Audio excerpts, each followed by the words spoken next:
Good evening, everybody. We just want to welcome you to the 8th grade transition night. The purpose of this presentation is to review some of the most common asked questions that come out as students are getting ready to transition from 8th to 9th grade.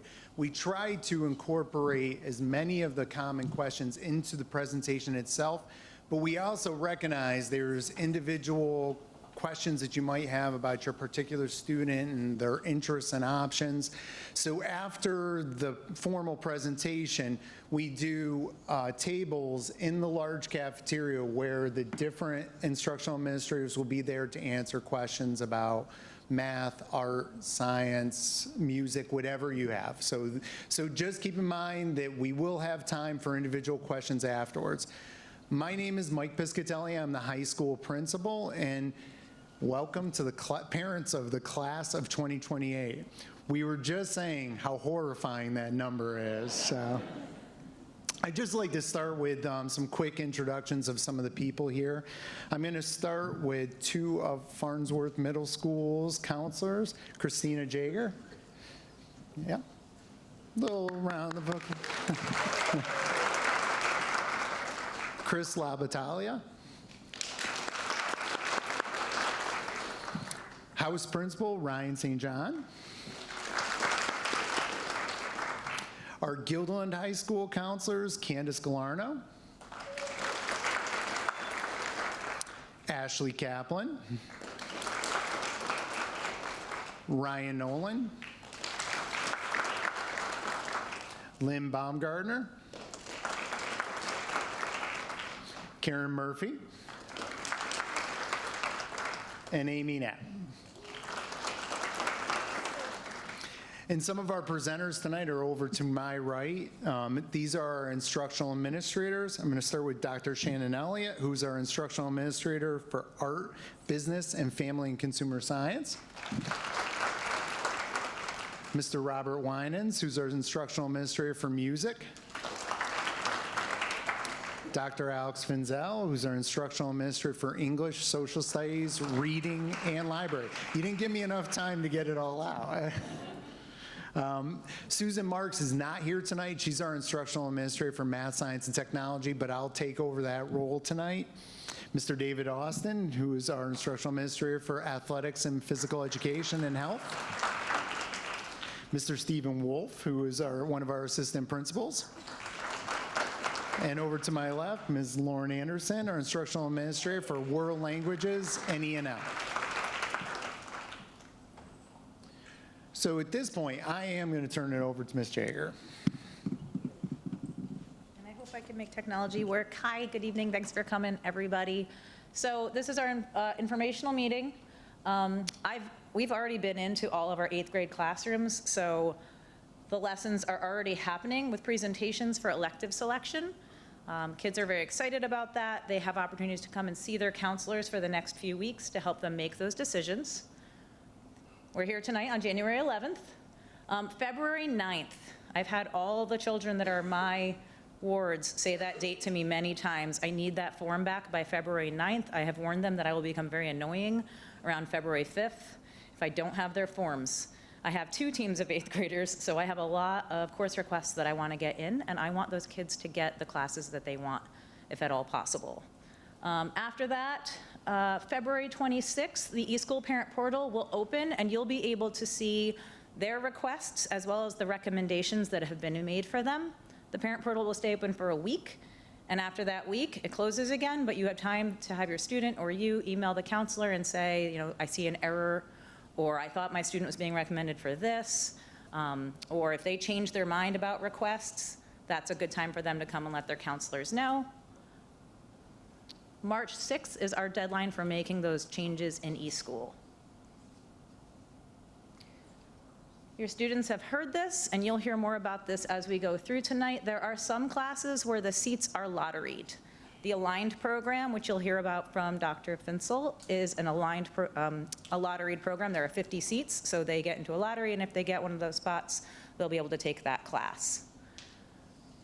Some classes are not available to underclassmen because of seat availability, and other ones, there's limited seats. So I warn kids that some classes like acting, directing, there's often not a lot of seats left by the time we get to 9th grade. But there are opportunities for them to take those classes in 10th, 11th, and 12th grade. The Class of 2028 handbook has been sent home via email already. There's a high school visit where all of the 8th graders will come here to Gilliland High School in typically May. We don't have an exact date for that yet. Over the summer, if your student would like to come and see the high school and walk around, that is available to them. The first day back is an orientation day where the 9th graders get to walk their schedules and see where things are. I've had a lot of kids who are very nervous about getting lost at the high school.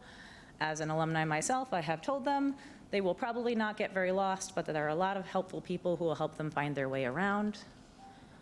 If you go to the Gilliland High School website, you can see this presentation and other additional information as it's updated. Your students also have had access through their Google Classrooms to our presentation, this presentation, the course catalog, and lots of other resources to help them make decisions.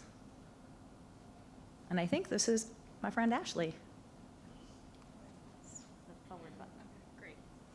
Hi everyone, I'm Ashley Kaplan. I am one of the high school counselors here, so I'll be working with some of your children when they get here for their time in high school. So some ways that you can help support your children when they get here, because there are going to be a lot of changes, are to encourage them now, if they're not handing work in on time, to start handing in work on time, and then continue to build that skill because it will be very important in high school. Seek out teachers and stay after school. That becomes more of the student's responsibility once they get here to our building, and also contacting teachers if they're absent. Teachers are not going to chase students down anymore. It's going to really rely on the independence of your children, and of course you can be there to help support them, and that's what counselors are also here to do as well. Continue working on doing homework.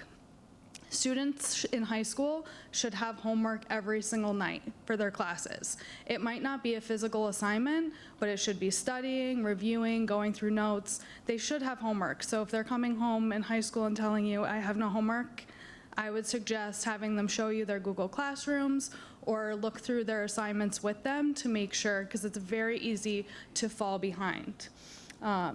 It's going to be a time where students are going to be making mistakes and trying new things and becoming more independent, and it's great and scary for all of us, but just being there as a support will be tremendous for them, and knowing that it's okay to make mistakes and helping them grow through that. So now I get to talk about kind of the boring stuff. And you don't have to memorize all of this because we keep track of it as counselors, and we work very closely with our families for the next 4 years. The graduation requirements. So students have to complete 22 credits. That's a New York State requirement, and I'll break down those specific credits. To earn a credit in high school, a student has to have at least an average of 65 in that class overall to earn a credit for a full year course and a half credit for a half year course. And then they also have to pass 5 Regents exams. So diploma requirements. It is required by New York State that students pass 4 years of English and social studies, 3 years of science and math, at least 1 credit in world language, a fine art credit, a half a unit of health, 2 credits in PE, so half a credit each year, and then 3.5 additional electives. And again, you don't have to memorize this. We'll work with you, and we meet with children all throughout high school to talk about their course plan and what courses they're going to be taking each year. So Regents exams, all students have to pass an English Regents exam, a social studies, an algebra and science exam, and then one of the other pathways. Again, you don't have to memorize the pathways. Those are all individual decisions that we meet with your children and you to talk about and make sure your child is on track to graduate with what they need to be successful. So for the Advanced Regents diploma, students have to have additional language credits pass the Checkpoint A exam and the Checkpoint B exam, or complete a 5-unit sequence in the arts or CTE, and we can explain that further on an individual basis, as well as pass the geometry regents, the algebra 2 regents, and a second science regents exam. If you have questions about that, feel free to contact the counselor when you get here in high school. And now I'm going to turn it over to Dr. Elliott, the instructional administrator for Art and Design, Business, and Family and Consumer Sciences. Oh, nope, sorry. Sorry, Bob Winans. There you go. Thank you. So no, I'm not lucky enough to be Dr. Elliott. I'm Bob Winans, the instructional administrator for music. So as you can see, there are a lot of different choices for the fine arts elective. Students do need 1 full credit of fine arts in their time here. They can do that through visual arts, music, theater, dance, or technology education. One thing to note, if they're involved in ensemble music, those are half-credit courses, so they will need 2 years. So they'll need it as a freshman and a sophomore to pick up the fine arts credit. Also discussed was the Advanced Regents Diploma. One of the pathways that you can take to graduation is well, I shouldn't use that word pathway because that's confusing. There are other pathways. One of the ways that you can graduate is through an Advanced Regents Diploma. If your child decides to go that route, one of the ways that they can do that is through a 5-credit sequence in music, which can be any combination of those classes there. Like I said, the ensembles are all half-year credit courses, so that's something to note.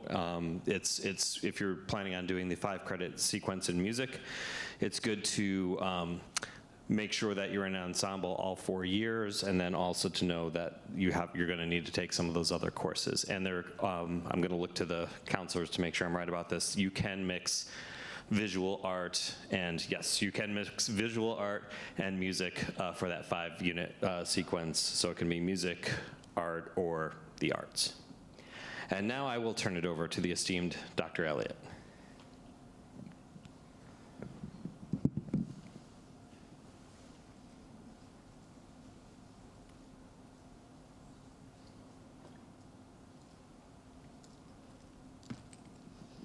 That's a lot to live up to. Thank you, Mr. Winans. So I'm Shannon Elliott, and I am the instructional administrator for art, business, and FACS. And I'll start with the art part. We have a variety of courses. There are lots of ways to be an artist. And so you can see from the slide, just what that variety is. It can be traditional, digital, 3-dimensional, or a combination thereof. And again, you can see the range. And then we just, we're beginning to branch out into some other areas as well. Can your student take art and music? The answer is yes. And if you have specific questions, Mr. Winans and I will be in the cafeteria after, and you can ask us. One of the things, though, to keep in mind is, a student might not have, they might have to forego a study hall or something like that in order to fit everything in the schedule. So they just need extra support and time management. Now I'm switching over to business. We have the 4+1 pathways, which you'll probably hear more about, but we have it in art as well as business. And this is just a quick slide to kind of give you the idea of what the pathways are about, what the benefits are. So for business, we have a very robust business program, and students, if they want to pursue a sequence in business, we recommend that they take basically the career and money skills to begin with, and that will set them up for either doing a pathway, a sequence, or any other elective in business. So we have 3 CTE pathways right now: accounting, business management, and marketing. these are the things that, students will learn in business classes, and financial literacy, which is a good one, but also soft skills, which translate into college and career readiness. And now I'm introducing, again, Mr. Piscatelli, our principal. So I'm going to talk about the math, science, and technology programs, and we call these STEAM courses, which stands for science, technology, engineering, art, and mathematics, and all of those areas pertain to this area. As Dr. Elliott was talking about, there are a lot of courses that happen in the arts program that are definitely related to STEAM careers. Being graphic design, a lot of the art skills that you learn are skills that you may need in an engineering career or some other area of STEAM. But one of the things that we've tried to do over the years is create various course pathways where students can explore different areas of STEAM. So Project Lead the Way, and I'll talk a little bit about that more in the next sequence, is a pre-engineering sequence that's offered through our technology department. Computer science and programming, we have a sequence of courses that go through different languages in computer programming, such as Java and Python, and we'll show that a little bit too. We've created a lot of electives in our science area so that students can try and see if they really have an interest in an area they're thinking post-high school. For example, we have a nursing course. We have a physical therapy course. We have a biotechnology course. We have a bioethics course. We have a meteorology course. These were all designed as one semester courses just so students could see what their interest level is. If they take it and realize, wow, I hate meteorology, that's okay, that's great. Because now if you were thinking about doing that as a college degree, you're not wasting your time doing it and then finding out halfway through, I really don't like this. We also, again, have clean energy and some earth and space science classes as well. And lastly, the last thing is the UAlbany Science Research Program. That is a multi-year program for students that really want to learn about the research, what goes into actually conducting a research study. So they learn all those skills, they develop their own projects. Some of the things they come up with are amazing. They do a presentation at the end of each year, and you can see the sophistication grow as the longer they stay in that program. So this is the Project Lead the Way sequence. And what you can see is it's a 4-course sequence: design and drawing for production, civil engineering and architecture, principles of engineering, and digital electronics.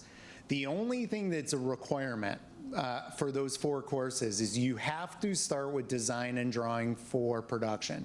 And the reason we say that is because that is the course that teaches you some basic engineering design principles, and it's also the course that teaches you the software that you're going to need for the next 3 courses.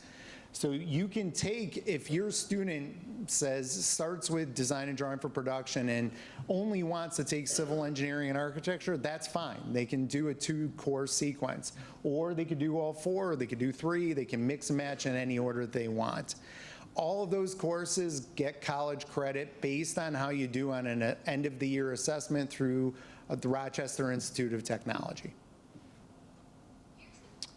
And again, this is just a review of some of the topics. One of the things I want to highlight in this is, yes, you're learning about computer-aided design and drawing.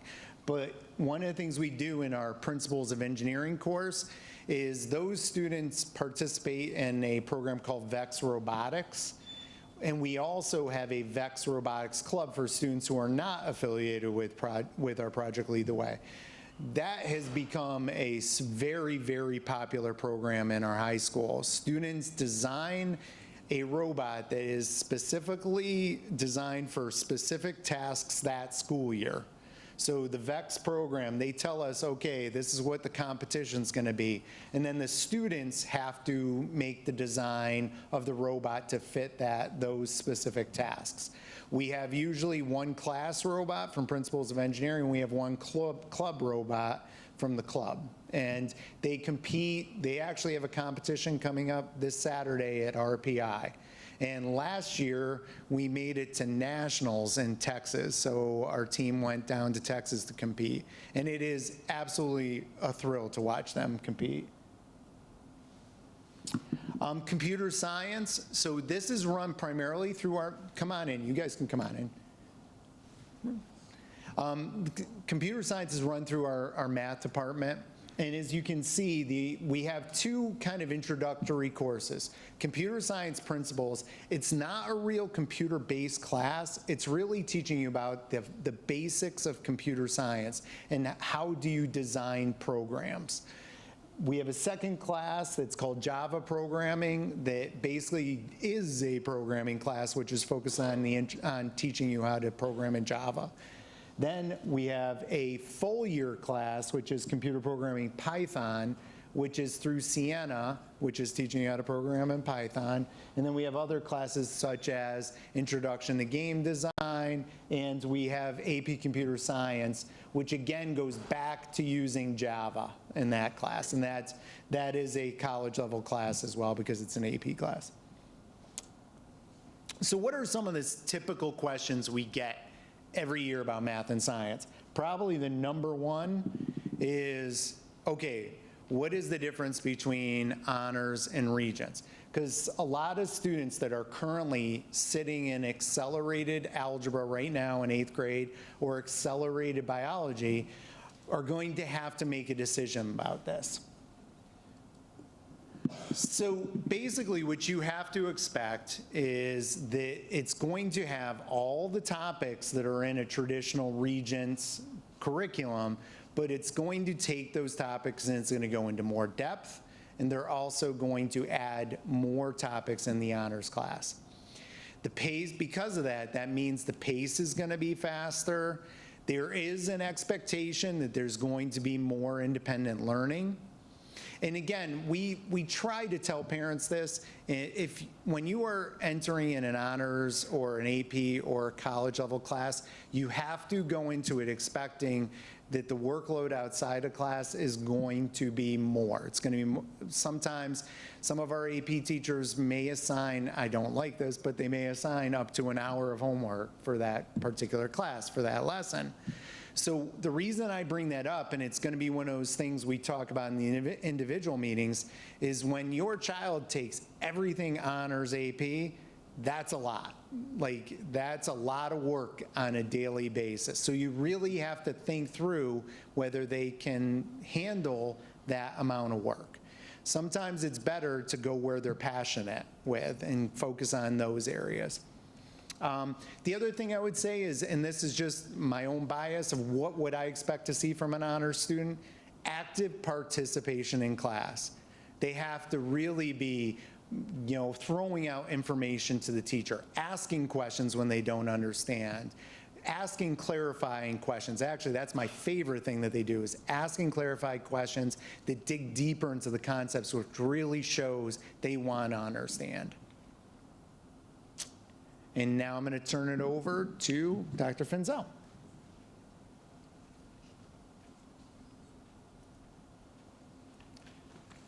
Hello, everyone. So just want to say that this presentation, all subject areas, is brought in part to you by English, because English is very important as it relates to be able to take out information like a vacuum cleaner and suck it up, and to be able to then process that information, critically think, and then what do you do with that information? Well, you act. You write, you speak, you work with others. So all of our students here at the high school have to have 4 credits at a minimum of English. The first 3 of those credits are geared towards preparing the students to be able to successfully complete the Regents exam at the end of 11th grade. While they're juniors and as a senior, that last year of English, we have electives. We have things like creative writing, Holocaust literature, literature and film, college writing, literature and writing, public speaking. We have lots of lovely electives, both half year and full year. I I strongly encourage kids, when they're possible, to get a head start in 11th grade and to take even more electives in their senior year to really maximize their educational experience. But that's just me. Where's the clicker? The green button? Your right or my right? There it is. So we also have in the department a lovely support for students who need just a little bit extra help with respect to reading and writing. That's for kids who have, they might need a specific instruction in decoding for our most disadvantaged students. We're talking about reading instruction. We also provide writing instruction remediation in reading. Students who need a little extra push to be successful in that Regents exam might have enrollment in the reading program to kind of make sure we over-prepare them so that they are successful. Students who don't do so well in the Regents exam also go into reading for that remediation as well. One beautiful thing about the reading program is we serve a variety of student needs. So we have students who, yes, I have decoding issues that I need to work on. Oh, I have fluency issues I need to work on. And then we have students who I'm very shy and I'm in class and I'm maybe not the strongest reader or writer, and I want an area where I can develop those skills in a small, safe setting. This is where we go in the reading department. So we have literacy tutorial, which is available almost every block. Kids get credit for that. And we also have a literacy resource room for some more intense reading interventions. So just please understand, like if the teachers make a recommendation for that, it's for a purpose. And I promise you that if a student goes into literacy tutorial under our two wonderful teachers, if they are able to demonstrate, grade level performance, they're good and gone. And then they can go back into take other classes and be successful. So if you got any questions about reading, please let me know. You said right. Right. Okay. I love social studies. I can't lie. I'm a social studies teacher by trade. So again, we've got all the stuff about STEAM and technology and how to communicate, and then this is about being a good human being, a good citizen. So the core of this is that students have 4 credits of social studies to take. The first 2 is Global 9 and Global 10, and that culminates in a Regents exam at the end of 10th grade. In 11th grade, they have U.S. history, which also culminates in a Regents exam. And then at their senior year, they take a half credit in economics and a half credit in government. And that completes the social studies circuit. Like English, we have lots of lovely electives for kids to take. Criminal justice, social problems, psychology, there's a lot of stuff. In addition, for the electives, we also have, and this is in English as well, we have about 30 college credits aligned to Schenectady County and Hudson Valley. And that's not counting AP, that's not counting Syracuse University Project Advance. So within the humanities, you could really put in a dent to the student loan repayment schedule that you'll be co-writing or underwriting for your kids in the future. Okay, one last thing, or 2 last things, right. We also have, as mentioned before, we have something called the Aligned program. And so we have it in 9th, 10th, and 11th grade. And I'll focus on 9th grade because that's probably most pressing for all of you right here. And so we have essentially an English teacher and a social studies teacher linked together, and they share a cohort of students, okay? And that does a couple things, especially in 9th grade. We're coming from the middle school where there's 4 houses to the big high school. And then everyone's like, whoa. Well, one nice aspect about Aligned is that it's a smaller shared environment, right? So they got the same English and social studies teacher. The teachers are literally next door to each other. There's a variety of benefits to that, in that those teachers work more closely together. There's a little bit of bleeding of English and social studies. There's a little bit of bleeding of social studies and English. Here's a cool thing. It's not really cool this happened, but yesterday we had some tech issues, right? And teachers were scrambling what to do. So in the Aligned class, I think it was the first block, so there's the English one and there's the social studies one, and they were able to kind of bring them all together. the tech was working in one classroom, but not really working in the other.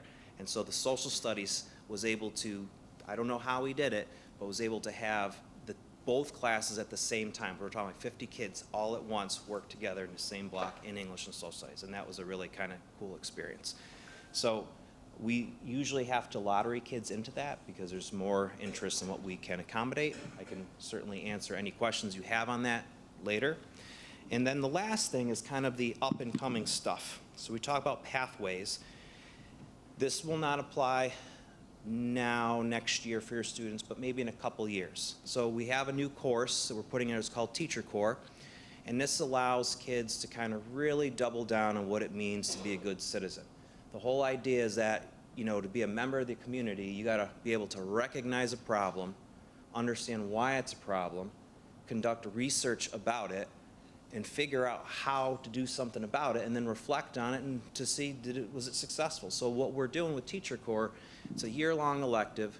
We're helping kids here through the vehicle of teaching to kind of identify what some things like elementary kids might struggle with. Maybe social media, bullying, talking with each other, self-esteem. They learn about teaching, they learn about these topics, and they're going to go work with elementary schools to teach kids on these topics together, reflect and present out. The nice thing about this, if kids take this, then they will satisfy the requirements for the Seal of Civic Readiness, and that is something that will go on their diploma and on their transcript, and it's something that we're, you know, really excited about here. Hopefully we might be able to get college credit with this too, and if students are really, really excited with the teaching experience, there's opportunities to further explore that with a career exploration. Shannon? Yeah, CEIP. We can ask about that later too. And that's all I have. And at this time, I'm going to introduce and welcome Ms. Lauren Anderson, our instructional administrator for foreign language and E&L. Thank you. Hi, everybody. I'm Lauren, and I'm here to talk to you about the world language piece of the puzzle. So your 8th graders, the majority of 8th grade students are in a world language class, and this year they're going to be working towards their Checkpoint A exam.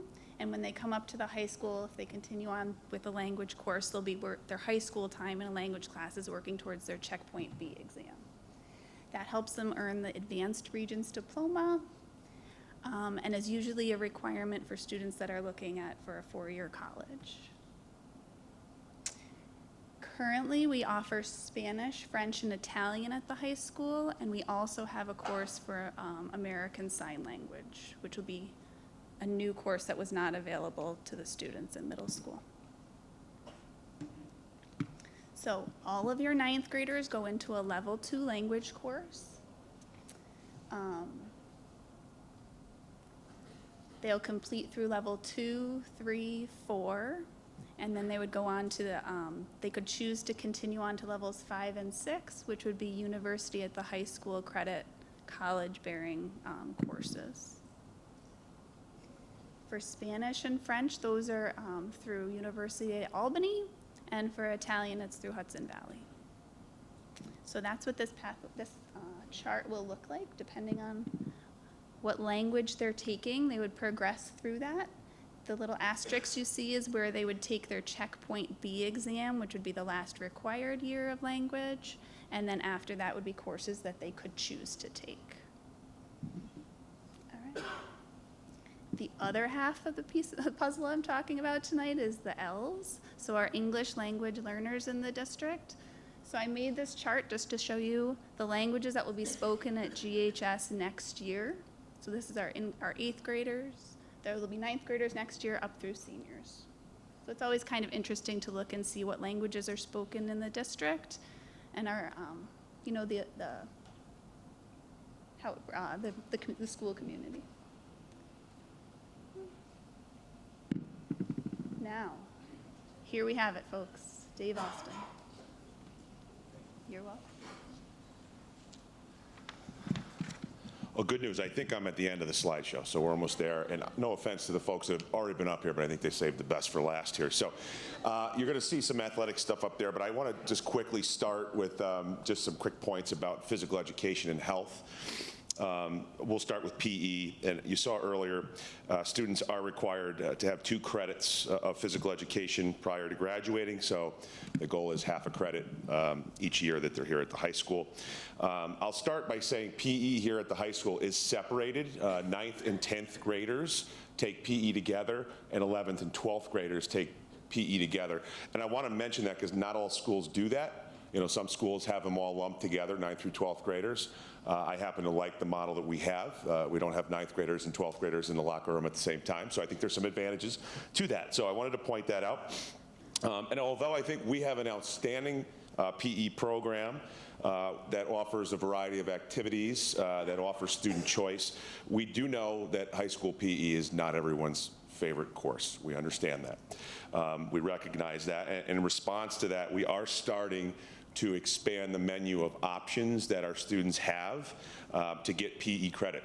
So for example, 9th graders, right, coming into next year, can choose to elect to take either the following 2 electives: choreography of dance and or dance styles. And starting next year for the first time, we are actually allowing students to choose if they want to count those electives as PE credit.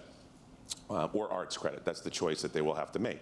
Not both, but they can choose PE credit or arts credit. So if I'm a 9th grader and traditional PE is not my thing, you know, I have an option here to do an elective in dance and earn my PE credit that way. As they get into 10th grade, 11th grade, 12th grade, that menu of options expands even more. So in addition to the electives I just mentioned, choreography of dance and dance styles, 10th through 12th graders may also choose to enroll in strength and conditioning. We started that this past year. It's a semester class every other day. They're in a combination of the classroom and the weight room, mostly the weight room, with Coach Gary Bowl. And started this year, we're counting that as PE credit for those that want to go that direction as opposed to traditional PE.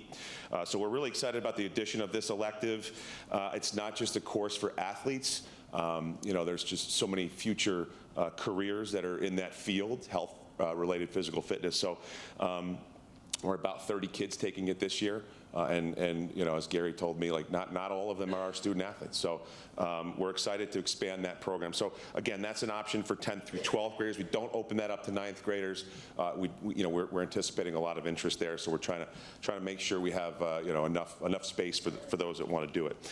Also for 10th, 11th, and 12th graders, and this is by teacher recommendation, but they may find themselves in unified physical education class. And that's where we unite student athletes, which are individuals with intellectual disabilities, and partners, which are individuals without intellectual disabilities, to explore a wide range of activities, work together, learn together, a very unique opportunity. Honestly, it's one of the best programs, I think, that we offer here at Guilderland, the unified program. And yeah, it's unified physical education, and we'll talk a little bit about some of the unified athletic options too. But those are, again, by teacher recommendation that 10th, 11th, and 12th graders currently are able to do. So there are options. Again, there are some options that we are starting to expand for kids to earn PE credit. I will add, you know, what if your child wants to do one of those electives and still be enrolled in PE? That's fine. If it fits their schedule, we allow kids to do that. You know, if they were anything like me 20 plus years ago, I would have loved that. I would have loved that. Fill my schedule up with phys ed classes. So they're absolutely able to do that. Moving over quickly to health, as we said earlier, we are requiring our students to take half credit of health. So it's a semester course, open to 10th, 11th, and 12th graders. Typically, you know, I would say it's mostly 10th and 11th graders that are in the health class, but open to 10th, 11th, 12th. And with a very rare case, a 9th grader, if we got to work through a scheduling conflict. But I want to move quickly to athletics. And chances are your child's already participated in our athletic program.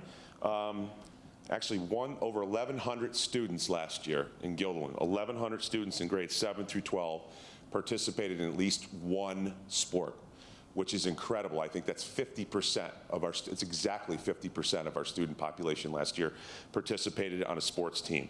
25% participated on at least 2 sports teams. So kids are participating in our athletic programs, and I think that's incredible. I think that's awesome.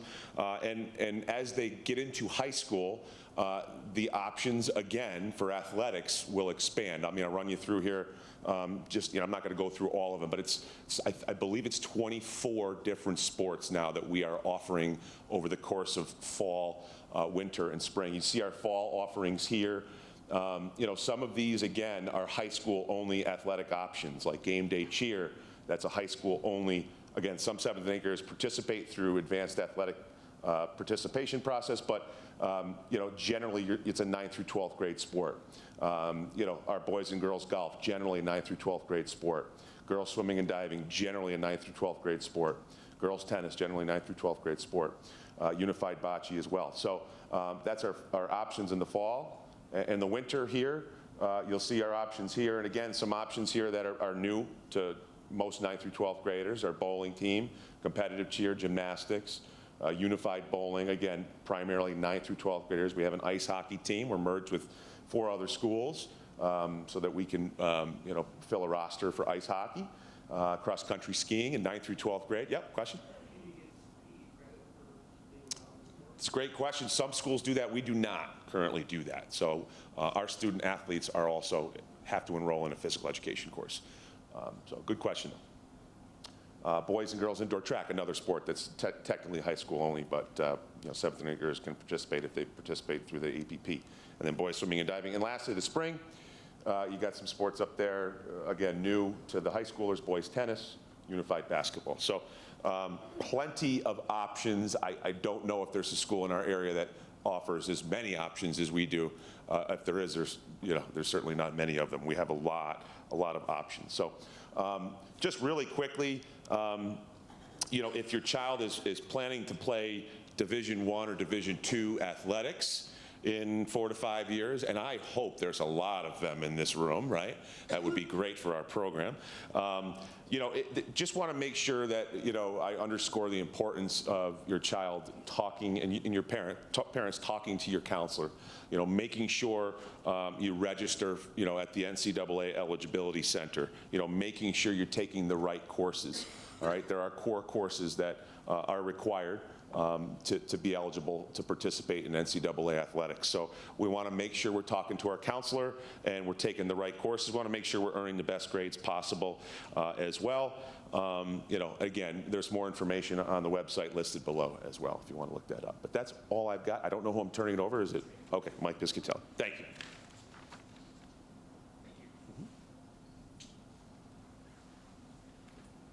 Okay, at this time, I'm going to ask our counselors and our instructional administrators to head on out and get to the large cafeteria. And while they're heading over there, I'm going to talk to you a little bit about the schedule. Mr. Wolf, if you can do me a favor, maybe stand out front and direct people to the large caf, I'd appreciate it. So the high school schedule.